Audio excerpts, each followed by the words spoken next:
Hello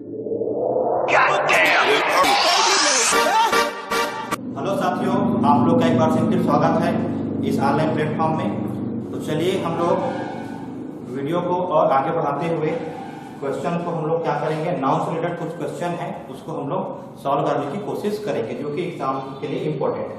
ठीक है, देखिए जैसे पहला क्वेश्चन है, इसमें क्वेश्चन है which of the following nouns have singular and plural form are same in given below. इसका मतलब ये कहा जा रहा है कि नाउन में सिंगुलर और प्लूरल फॉर्म दोनों सेम होता है। इसमें से आपको क्या करना है, चयन करना है, सिलेक्शन करना है। तो देखिए फिश, ये भी सिंगुलर और प्लूरल में सेम होता है। डियर, ये भी सिंगुलर और प्लूरल फॉर्म दोनों सेम होता है। शिप, ये भी सिंगुलर और प्लूरल दोनों फॉर्म सेम होता है। इसका मतलब हमारा आंसर क्या हो जाएगा, डी इस क्वेश्चन का आंसर हो जाएगा। तो तीनों को याद रखना। इसी को क्या होता है एग्जाम में ज्यादातर पूछा जाता है, अलग अलग एग्जाम में पूछा भी गया है ना। तो आप लोग इसको क्या करना है, थोड़ा सा ध्यान में रखना है। अब देखिए चलो आगे बढ़ते हैं। Sentence error based on noun. तो नाउन से संबंधित जो भी एरर आपके एग्जाम में पूछा जाता है तो उसको हम लोग क्या करेंगे, अभी देखने वाले हैं। चलिए दोस्तों देखते हैं इसको। देखिए पहला क्वेश्चन है हमारा, united nation are the group of some countries. अब यहाँ पर थोड़ा सा ध्यान ही देना है।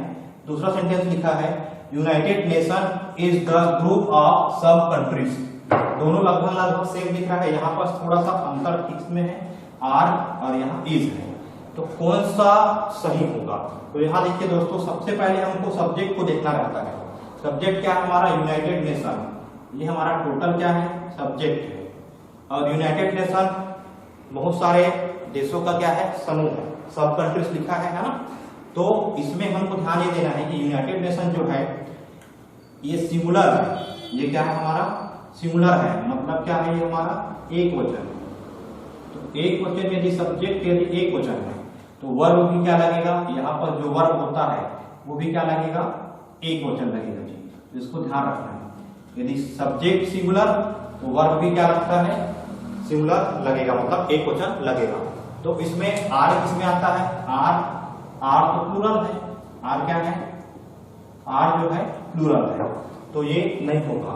इसका मतलब United nation is the group of सब कंट्रीज। तो ये जो पहला सेंटेंस है ये गलत है और दूसरा सेंटेंस जो है हमारा सही है। तो इस प्रकार से क्वेश्चन में पूछा जा सकता है। इसका आपको थोड़ा सा ध्यान रखना है क्योंकि ये नाउन से रिलेटेड पूछता है। आगे देखिए तीसरा क्वेश्चन, वर्मिन मतलब जीव जंतु, छोटे जीव जंतु की मकोड़े को बोलते हैं जीव जंतु। छोटे छोटे कीट मकोड़े को वर्मिन कहा जाता है। Vermin do destroy the crop of the field. Field मतलब यहाँ खेत के बारे में बात हो रहा है, जिसमें फसल वगैरह उगता है। तो क्रॉप्स मतलब फसल। तो यहाँ पर देखिए वर्मिन डू है और नेक्स्ट सेंटेंस है vermin does destroy the crop of the field. इसमें भी डिस्ट्रॉय सेम है, लेकिन यहाँ पर डू और डस, इसमें भी वर्ब में क्या है हमारा, ये वर्ब है। वर्ब में हमारा अंतर है, एक डू है और एक डस है। यहाँ पर दोनों का सेंटेंस सेम है लगभग, लेकिन अंतर किसमें है, दोनों के वर्ब में अंतर है। और वर्मिन जीव जंतु है ना। वर्मिन जीव जंतु का समूह है, बहुत सारे जीव जंतु है ना। तो वर्मिन जीव जंतु बहुत सारे कीड़े मकोड़ों को क्या बोलते हैं, वर्मिन। तो ये एक जीव जंतु मतलब बहुत सारा है इसमें। तो बहुत सारा है, इसका मतलब ये क्या है, वर्मिन जीव जंतु आएगा तो बहुत सारा है, मतलब ये क्या है, प्लूरल है। ये किस फॉर्म में है, प्लूरल है। तो वर्ब भी क्या लगेगा, प्लूरल लगेगा। और डू जो होता है, ठीक है, तो ध्यान रखना आप लोग, डू और डस। डू और डस में आप लोग को थोड़ा सा ध्यान रखना है। डू जो है, ठीक है, डू जो है प्लूरल है। डू क्या है, प्लूरल। जबकि डस क्या है, सिंगुलर। डस क्या है, सिंगुलर। तो इसको आप लोग को क्या करना है, थोड़ा सा ध्यान रखना है। ठीक है, चलिए आगे बढ़ते हैं। आगे देखिए, this is a 5 month course, ऐसा दिया है। ठीक है, तो जब कभी भी ध्यान रखना, इंपॉर्टेंट है, जब कभी भी नंबर हो, जब कभी भी नंबर हो तो उसके बाद जो भी रहेगा, मंथ रहेगा, डे रहेगा ईयर रहेगा, जो भी रहेगा, नंबर के साथ, है ना, नंबर के साथ कभी भी जो भी डेट ईयर दिया रहेगा, मंथ रहेगा, ठीक है, ईयर रहेगा, जो भी हो सकता है, तो उसमें आपको ध्यान रखना है कि यहाँ पर एस नहीं लगाना है, एस नहीं लगाना है, क्योंकि ऑलरेडी ये 5 है, इसको प्लूरल बनाने की जरूरत नहीं है, ठीक है। तो यहाँ पर ये जो सेंटेंस होगा ये हमारा क्या हो जाएगा, गलत हो जाएगा, जबकि सही सेंटेंस क्या होगा, this is a 5-month course, ये हमारा क्या हो जाएगा, सही आंसर इसका हो जाएगा। अब इसमें बताइए सही क्या होगा, यहाँ पर बताया हूँ, उसके अकॉर्डिंग डू और डस में, प्लूरल और सिंगुलर में क्या हो जाएगा, डू वाला हो जाएगा, ये प्लूरल है तो इसमें डू आएगा, डू प्लूरल में आता है, जबकि डस सिंगुलर। ये सेंटेंस सही होगा, जबकि तो अगला सेंटेंस है चौथा नंबर का, ये क्या हो जाएगा हमारा गलत। चलिए ठीक है, यहाँ तक आप लोग टॉपिक में हमारा अगला जो है इंपॉर्टेंट टॉपिक प्रोनाउन। क्या है, प्रोनाउन। ये बहुत ज्यादा इंपॉर्टेंट है एग्जाम पर्पस से, है ना, तो हमको समझना है कि प्रोनाउन होता क्या है। तो प्रोनाउन एक ऐसा वर्ड है जो यूज होता है in place of noun, in place of noun. तो नाउन के स्थान पर क्या होता है, ये प्रोनाउन का हम लोग क्या करते हैं, यूज करते हैं। क्या करते हैं, इन प्लेस ऑफ नाउन के बदले प्रोनाउन हम लोग क्या करते हैं, यूज करते हैं। अब देखिए इसमें हमको समझना है, जैसे मैं लिखा राम इज अ स्टूडेंट, जैसे मैं ऐसा लिखा राम इज अ स्टूडेंट, है ना। अब यहाँ पास राम क्या है, नाम है, मतलब ये नाउन है ना।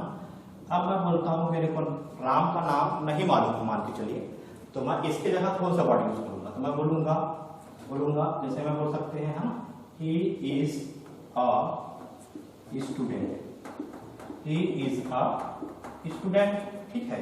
तो यहाँ पर जो ही शब्द है, ही शब्द जो राम की जगह प्रयोग हुआ है, यदि हम नाम प्रयोग देना चाहते तो बोल सकते हैं वह एक स्टूडेंट है, ऐसा बोल सकते हैं, है ना। तो यहाँ पर ही जो है, ही क्या है यहाँ पर साथियों, ये ही जो है ये हमारा है प्रोनाउन, ये क्या है, प्रोनाउन।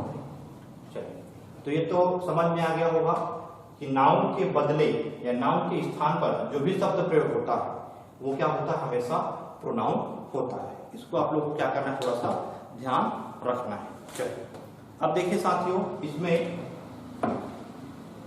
इसमें आपके एग्जाम के लिए या बेसिक इंग्लिश की जानकारी के लिए हमको प्रोनाउन से संबंधित क्या क्या बातों को जानना है और इसको कैसे हम लोग समझ सकते हैं, ताकि आगे जो भी एग्जाम में क्वेश्चन बनेंगे, है ना, उसमें हमारा क्या हो, ये आसान हो जाए।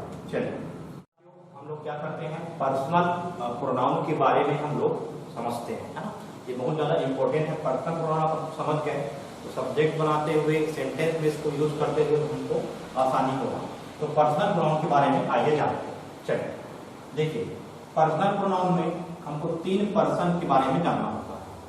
3 पर्सन में फर्स्ट पर्सन, सेकंड पर्सन और थर्ड पर्सन। और इस पर्सन के अंतर्गत हम लोग सिंगुलर और प्लूरल इस रूप में हम बांटते हैं। पर्सन को भी सिंगुलर और प्लूरल के रूप में बांटते हैं। तो फर्स्ट पर्सन में आपका सब्जेक्ट के स्थान पर सेंटेंस में स्ट्रक्चर ऐसा होता है, सब्जेक्ट, वर्ब और ऑब्जेक्ट। सेंटेंस का स्ट्रक्चर है ना, पढ़ चुके हैं। सेंटेंस का क्या होता है, ये स्ट्रक्चर होता है।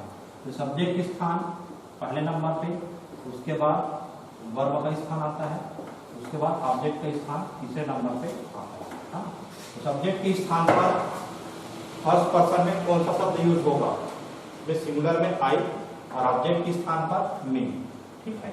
उसी प्रकार से प्लूरल में यदि हम बात करें तो प्लूरल में वी यूज होता है, आई मतलब मैं और इसी का हम होता है।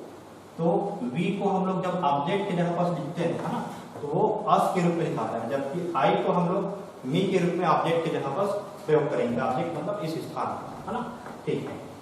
उसके बाद सेकेंड पर्सन की हम बात करें। सेकेंड पर्सन में यू जो होता है केवल किस रूप में होता है, किस फॉर्म में यूज होता है, केवल प्लूरल फॉर्म में यूज होता है। सब्जेक्ट की जगह भी यू लिखाता है और ऑब्जेक्ट के स्थान पर भी क्या यूज करते हैं, हम लोग यू का यूज करते हैं, ठीक है। आगे देखिए, थर्ड पर्सन में आते हैं, थर्ड पर्सन में दो होता है, सिंगुलर और प्लूरल दोनों होता है, तो इसको आपको ध्यान रखना है, इसमें दोनों होता है। तो इसमें ही मतलब वह, और ये पुरुष के लिए यूज होता है, सी मतलब वह, ये महिला के लिए यूज होता है, इट मतलब भी वह, लेकिन इसके यूज होता है, वस्तु के लिए यूज होता है, ठीक है। तो ए सी इट तीनों इसमें है सिंगुलर और ये प्रोनाउन के अंदर आता है। तो ही को हम लोग जब ऑब्जेक्ट के रूप में लिखेंगे, है ना, ही को ये सब्जेक्ट के जगह पे ऑब्जेक्ट के रूप में इसको हम क्या लिखेंगे, हिम लिखेंगे। उसी प्रकार सी को क्या लिखेंगे, हाँ, इट को क्या लिखेंगे, इट्स लिखेंगे। इसका थोड़ा सा ध्यान रखना है। सब्जेक्ट के ऊपर कौन सा वर्ड क्या लिखाता है, एक प्रॉपर आपको टेबल थोड़ा सा ध्यान में रखना होगा।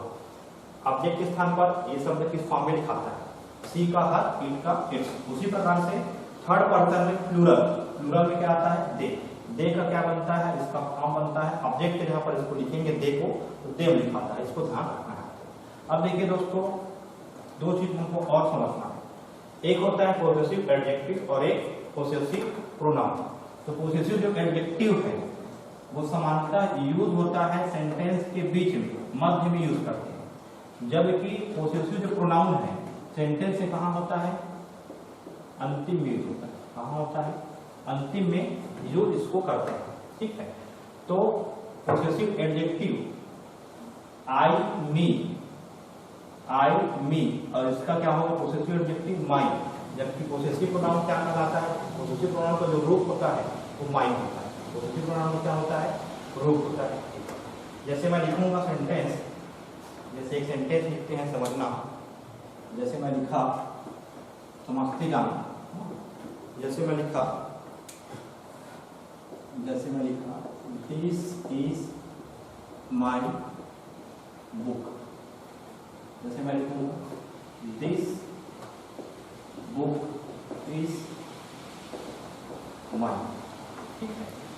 इस सेंटेंस का मतलब देखिए, दिस इज माई बुक, ठीक, यह मेरी किताब है, दिस बुक इज माई, यह किताब मेरी है, और इसका मतलब यह मेरी किताब। मीनिंग लगभग सेम निकाल रहे हैं, लेकिन अंतर कहां पर आता है, अंतर आता है ये वर्ड के बाद। अंतर किसमें आता है, ये वर्ड के अकॉर्डिंग आता है। अब इसमें देखिए, यहाँ पर जो दिस इज माई बुक, माई जो है हमारा क्या है, पोसेसिव एडजेक्टिव, सेंटेंस के बीच में है। जब माइन जो क्या है, माइन जो है पोसेसिव प्रोनाउन में आता है, तो प्रोनाउन में कहाँ बताया है, अंतिम में यूज होता है। तो यहाँ पर अंतिम में लिखेंगे माइन को, और माइन ये क्या है, हमारा एडजेक्टिव है। माई क्या है, एडजेक्टिव है, एडजेक्टिव है, वो भी कहता है पोसेसिव एडजेक्टिव। पोसेसिव मतलब होता है अधिकार, पोसेसिव मतलब क्या होता है, सामान्य शब्दों में कहें तो पोसेसिव मतलब अधिकार होता है, ठीक है। तो इसको आप लोग को थोड़ा सा ध्यान में रखना है, ठीक है। तो माइन क्या है, ये प्रोनाउन है, पोसेसिव प्रोनाउन है, जबकि माई क्या है, पोसेसिव एडजेक्टिव है। इसमें भी ध्यान रखना है ना, माई यदि अकेले है तब तो प्रोनाउन होगा, लेकिन माई के बाद बुक क्या है, एक नाउन है। माई के बाद बुक क्या है, नाउन है। तो इस वजह से नाउन पहले जो भी शब्द होता है वो सामान्यतः क्या होता है, एडजेक्टिव होता है। सामान्यतः क्या होता है, एडजेक्टिव होता है। इसको आप लोग को थोड़ा सा ध्यान रखना होगा। तो चलिए आगे बढ़ते हैं। उसी प्रकार से we subject, object, us possessive adjective, our possessive pronoun, our से रहेगा। यहाँ एस नहीं है इसमें, और जब प्रोनाउन में क्या रहेगा, एस लगता है।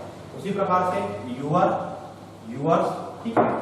और उसी प्रकार से his, he, him, his possessive adjective, his, her, her, it's, it's. तो इसमें थर्ड पर्सन में आपको ध्यान रखना है, पोसेसिव एडजेक्टिव और पोसेसिव प्रोनाउन दोनों लगभग सेम होता है, तो इसमें ज्यादा अंतर की बात नहीं है। उसी प्रकार से प्लूरल वाले में भी, प्लूरल वाले में पोसेसिव एडजेक्टिव भी सेम होता है और पोसेसिव प्रोनाउन भी क्या होता है, सेम होता है। ये बहुत ज्यादा इंपॉर्टेंट है, क्योंकि यही बेसिक है और इसी से हमारा क्या होगा, सेंटेंस बनेगा, और इसी से संबंधित इधर पूछा भी जाता है। अब हम लोग देखेंगे use of pronoun, use of pronoun की हम लोग बात करेंगे। तो यूज ऑफ प्रोनाउन में सबसे पहला यूज हम लोग देखते हैं। पहला यूज में जो अभी हम लोग फर्स्ट पर्सन, सेकंड पर्सन और थर्ड पर्सन पढ़े है ना, उसमें हमको देखना है उसका यूज कैसे करेंगे। देखिए पहला कंडीशन आपको ध्यान रखना है, ठीक है। जैसे सेंटेंस के माध्यम से हम इसको क्या करते हैं, समझते हैं। जैसे मैं लिखा you comma he and I,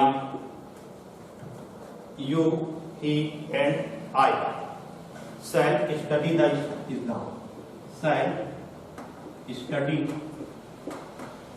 the exam. पहला सेंटेंस हुआ। दूसरा सेंटेंस मैं लिखता हूं एक और सेंटेंस, जैसे मैं लिखा he and I shall study the exam.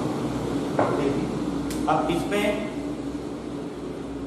देखिए इस सेंटेंस का जो मीनिंग है, जो सार है ना, वो क्या निकल रहा है। देखिए यू कौन से पर्सन का है, यू आता है आपका सेकंड पर्सन, ही किसमें आता है थर्ड पर्सन, और आई किसमें आता है फर्स्ट पर्सन। ये बात की है। देखिए 2 3 1 मतलब you he and I shall study the exam, ऐसा दिया गया है। इस सेंटेंस का जो मीनिंग है वो पॉजिटिव वे में हो रहा है। किसमें हो रहा है, पॉजिटिव वे में हो रहा है। किस वे में हो रहा है, पॉजिटिव वे में, ठीक है। तो पॉजिटिव वे में हो रहा है तो आपको ध्यान रखना है जो भी प्रोनाउन का यूज करेंगे वन पर्सनल प्रोनाउन, तो उसमें यही स्ट्रक्चर होगा 2 3 1। इसी रूप में हम क्या करते हैं, प्रोनाउन को क्या करते हैं, एडजस्ट करते हैं। इसको एग्जाम में क्या कर सकता है, यदि इसी में इधर पूछेगा तो उल्टा पुल्टा दे सकता है, इधर उधर कर सकता है। जैसे इसको दे देगा you I and he shell study the exam, इस प्रकार से दे सकता है। और पूछ सकता है आपको एग्जाम में कि कौन सा सेंटेंस है, 4 आपको ऑप्शन दिया रहेगा और हो सकता है ये ऑप्शन में भी रहे, ठीक है। तो ये ऐसा करके पूछ सकता है। तो आपको सीक्वेंस याद रखना है 2 3 1। इस फॉर्म में क्या होता है, आपका पॉजिटिव सेंस में यूज होता है पर्सनल प्रोनाउन का। देखिए इसमें भी देखो ही एंड आई, ही कौन सा है, थर्ड है, और आई कौन सा है, 1 है। तो 2 भी हो सकता है, लेकिन इस सीक्वेंस में होना चाहिए 2 3 1। इसको याद रखना 2 3 1 पॉजिटिव सेंस में यूज होता है। जब हम इसी को निगेटिव सेंस कर देते हैं, इसी को क्या करेंगे हम लोग, जैसे इसी को हम लोग करते हैं जैसे निगेटिव सेंस में, ये तो पॉजिटिव सेंस में 2 3 1 आपको याद रखना है। जब यदि ऐसा हो जाए निगेटिव सेंस इसका निकले, तब इसको हम लोग को थोड़ा सा और ध्यान रखना है, इसको कैसे फिर बनाते हैं। तो चलो देखते हैं। जब निगेटिव सेंस बनेगा, निगेटिव सेंस में personal pronoun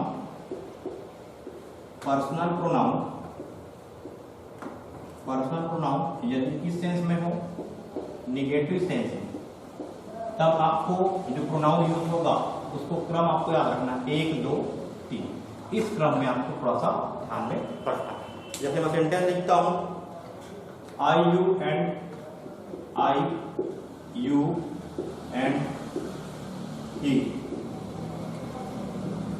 made a mistake, इस प्रकार से लिखा था ना। पहला सेंटेंस है I you and he made a mistake, ठीक है। जैसे मैं लिखा दूसरा सेंटेंस और, जैसे I and he have done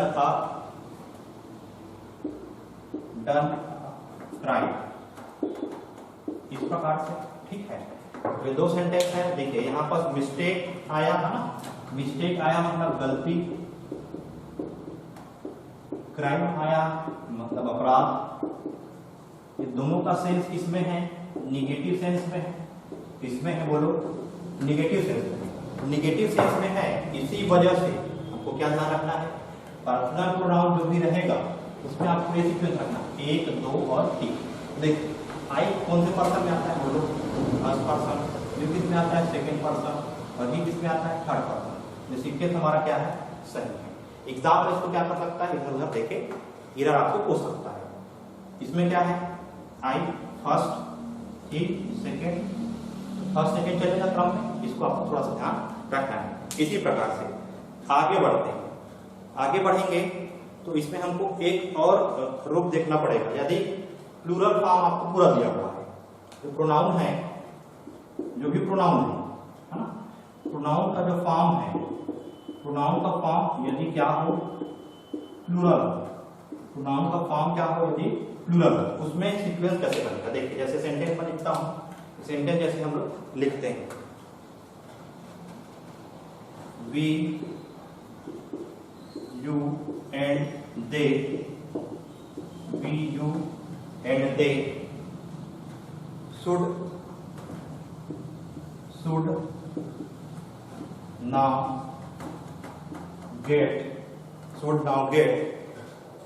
should now get down to work, get down to work, ठीक है। प्लूरल फॉर्म, प्रोनाउन का फॉर्म किस प्रकार से है, प्लूरल है। तो इसमें आपको ध्यान देना है कि वी, यू एंड दे, तो ये फॉर्म कैसा है, देखिए इसमें भी आपको फॉर्म जो है याद रखना है, किस रूप में रहेगा, 1, 2 और 3, 1, 2, 3 के फॉर्म में हो, इसमें लिखा है। ठीक है, नेगेटिव से याद रखना है, यानी प्रोनाउन का फॉर्म प्लूरल हो, सभी जितने भी दे रहेंगे आपको, जितने भी प्रोनाउन दिखेंगे वो किस फॉर्म में रहेगा, प्लूरल में। तो देखिए वी फर्स्ट फॉर्म होता है प्लूरल का, यू फर्स्ट फॉर्म होता है प्लूरल का, और ये भी क्या होता है, प्लूरल का फॉर्म होता है, थर्ड, सेकेंड फॉर्म होगा, सॉरी सेकेंड फॉर्म रहेगा ना, first form, first person, second person, third person, और ये प्लूरल में आता है। ठीक है, तो ये आपको थोड़ा सा ध्यान रखना है, ये सेंटेंस सही हो जाएगा इस प्रकार। ठीक है, और भी जो भी रहेगा उसको बना। दूसरा इसका हम लोग क्या देखेंगे, दूसरा यूज देखेंगे, use number 2, use number 2, use number 2। देखिए जैसे मैं लिखता हूं आइदर, आप, उसके बाद रहेगा द, इसके बाद जो भी यूज होगा वो प्लूरल नाउन के फॉर्म में रहेगा। उसी प्रकार से मैं लिखा नाइदर, आप, उसके बाद द रहा, ये क्या होगा, प्लूरल नाउन, ये यूज करना है आपको। ठीक है, आइदर आप, नाइदर आप, द और प्लूरल नाउन, ये यूज होता है। ठीक है, और एक और वर्ड ले सकते हैं ईच, ईच आपके बाद में क्या होगा, द प्लस प्लूरल नाउन, ये भी यूज करना है। तीन चीज आपको ध्यान रखना है, तीनों का आपको ध्यान रखना है कि ईच आप, आइदर आप और नाइदर आप, इन तीनों के बाद यदि क्या हो, द हो, तो उसके बाद जो भी नाउन आएगा, जो भी नाउन आएगा वो कैसा रहेगा, प्लूरल फॉर्म में रहेगा। क्या रहेगा, प्लूरल फॉर्म में रहेगा। और आइदर, नाइदर, इच, ये सभी क्या है हमारे, आइदर और नाइदर, आइदर और नाइदर, ये क्या है, ये प्रोनाउन है, किस प्रकार का है, डिस्ट्रीब्यूटिव प्रोनाउन है। क्या है, डिस्ट्रीब्यूटिव प्रोनाउन, डिस्ट्रीब्यूटिव प्रोनाउन, वितरणात्मक प्रोनाउन है। ठीक है, तो इसको भी थोड़ा सा ध्यान रखना है। ठीक है, चलिए ये प्रोनाउन है, ईच, आइदर और नाइदर, तीनों प्रोनाउन है, और इसके बाद आप रहेगा, फिर द रहेगा, उसके बाद क्या लगेगा, प्लूरल नाउन लगेगा। जैसे मैं लिखता हूँ, एक उदाहरण से समझते हैं इसको। जैसे मैं लिखा, एग्जाम्पल समझना, each of the, each of the boys, इस प्रकार से has his own work, has his own work, इस प्रकार से दिया है। साथियों देखो, each of the boys has his own work, यहाँ पर देखिए ईच ऑफ आया, फिर द आया, उसके बाद जो भी नाउन रहेगा, बॉय क्या है, नाउन है, कॉमन नाउन है, नाउन है ना, तो नाउन क्या होगा, एस लगेगा।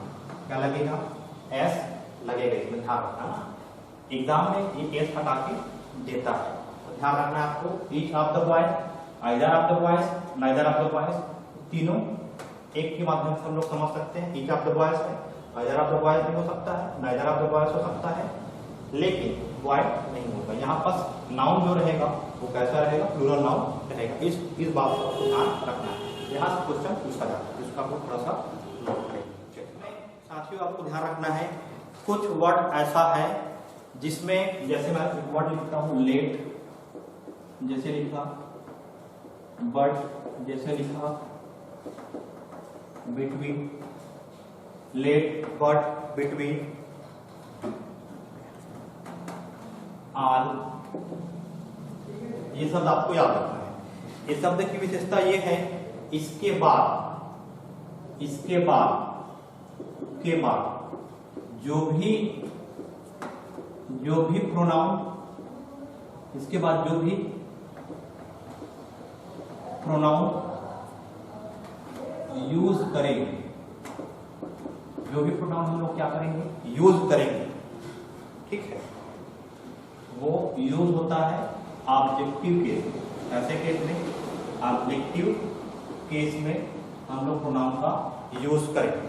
लेकिन इसमें एक कंडीशन है, लेट के बाद, लेट रहे या बट रहे या जो भी शब्द रहेगा, बिटवीन आर हो सकता है, इसके बाद जो भी आपको क्या दिया रहेगा, प्रीपोजिशन दिया रहेगा। ध्यान से समझना क्या बोल रहा हूं, है ना, ध्यान से समझने का प्रयास करना। लेट है, बट है, बिटवीन है, आल है,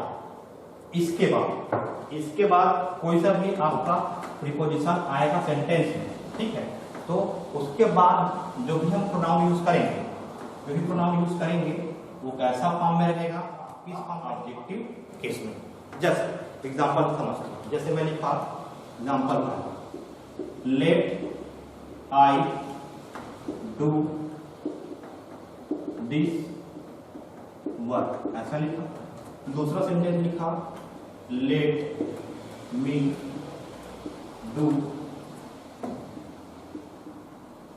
दिस वर्क, ऐसा सेंटेंस लिखा। अब बताइए,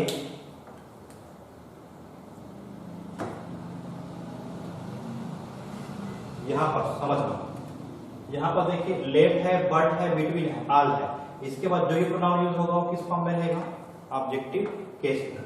तो यहां पर लेट के बाद आई आएगा कि मी आएगा, बताइए क्या आएगा, क्या आएगा, लेट के बाद आई तो आ नहीं सकता, क्योंकि मैं क्या बता, प्रोनाउन जो भी लगेगा लेट के बाद वो कैसा फॉर्म में रहेगा, ऑब्जेक्टिव फॉर्म में रहेगा। और आई कौन सा फॉर्म है, आई जो फॉर्म है अभी पढ़े हैं, सब्जेक्टिव फॉर्म। आई क्या है, सब्जेक्टिव फॉर्म, जबकि मी क्या है हमारा, ऑब्जेक्टिव फॉर्म। मी क्या है हमारा, ऑब्जेक्टिव फॉर्म। तो क्या होगा, लेट के बाद क्या है, मी होगा, ठीक है। इसी प्रकार से और भी देख सकते हैं, ठीक है। तो ये यूज नंबर हमारा थर्ड। प्रीपोजिशन का भी यूज होता है, लेट वर्ब के बाद प्रीपोजिशन का भी यूज कर सकते हैं। उसके बाद भी जो भी प्रोनाउन हम लोग यूज करेंगे वो किस में रहेगा, ऑब्जेक्टिव केस में रहेगा। मतलब ये शब्द आपको ध्यान रखना है, लेट है, बट है, बिटवीन है और आउट है, ठीक है। चलिए यूज नंबर 4, ये भी बहुत इंपॉर्टेंट है। जैसे एज का यूज हो और देम का यूज, एज और देम ये दोनों जो वर्ड है वो यूज होता है कंपैरिजन के लिए। किसके लिए होता है साथियों, कंपैरिजन के लिए, कंपैरिजन, ठीक है। दोनों वर्ड जो यूज होता है एज और देम, ये किसके लिए यूज होता है दोस्तों, कंपैरिजन, कंपैरिजन के लिए यूज करते हैं। और इनके बाद जो भी हम लोग प्रोनाउन का यूज करेंगे, जो भी प्रोनाउन का यूज करेंगे वो प्रोनाउन जो होता है साथियों याद रखना किस फॉर्म में रहेगा, ये प्रोनाउन जो रहेगा आपका ऑब्जेक्टिव केस में रहेगा। इस चीज को आपको क्या करना, थोड़ा सा ध्यान में रखना है। जैसे उदाहरण से समझते हैं, एग्जांपल से। जैसे मैं लिखूंगा पहला example, he is as fast as I. दूसरा, he is as fast as me, ठीक है। तो एज के बाद यहां पर एज के बाद जो भी वर्ड आएगा, एज के बाद जो भी वर्ड आएगा वो हमेशा किस फॉर्म में रहेगा, ऑब्जेक्टिव केस में रहेगा। किस फॉर्म में रहेगा आपको याद रखना, ऑब्जेक्टिव केस में रहेगा। इसका मतलब आई यहां नहीं आ सकता, तो क्या होगा, मी। ये हमारा क्या होगा, सही सेंटेंस होगा। तो इसको आप लोग को थोड़ा सा ध्यान में रखना। इससे भी रिलेटेड क्वेश्चन हो सकता है। जैसे मैं एक देन वाला देख लेते हैं, ठीक है। जैसे तीसरा ले लेते हैं देन वाला, ही रन फास्टर देन, किसी का भी नाम ले लेते हैं, him he run faster than him, ठीक है। उससे चौथा लिखा हूं, he run faster than, he run faster than he, ऐसा लिखिए, ठीक। He run faster than he. तो यहाँ पर देखिए, यहाँ पर हम लोग यहाँ सब्जेक्ट को क्या कर सकते हैं, चेंज कर सकते हैं, ठीक है। देखो देखिए साथियों, इसमें हम लोग क्या करते हैं, एज और देन, इसका तो देख लिए एज और देन, इसमें हम लोग एज का देख लिए, अब देन का देखते हैं। जैसे मैं लिखूंगा ही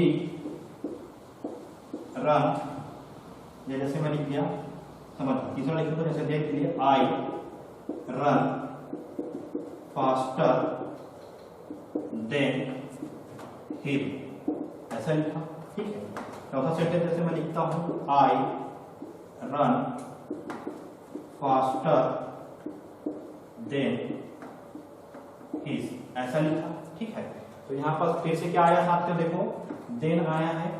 एज और देन के बाद जो भी ऑब्जेक्टिव केस में यूज होता है, अंतिम में जो वर्ड यूज करते हैं, तो देन के बाद जो भी प्रोनाउन यूज होगा वो हिम होगा कि हिज, बताइए। हिज ऑब्जेक्टिव केस है क्या, नहीं है। ये क्या है हमारा, हिम जो है ये ऑब्जेक्टिव केस है, हिम क्या है, ऑब्जेक्टिव केस। तो ये वाला सेंटेंस क्या हो जाएगा, सही। ये वाला सेंटेंस क्या हो जाएगा, रॉन्ग हो जाएगा, ठीक है। चलो कंप्लीट, इसके आगे हम लोग नेक्स्ट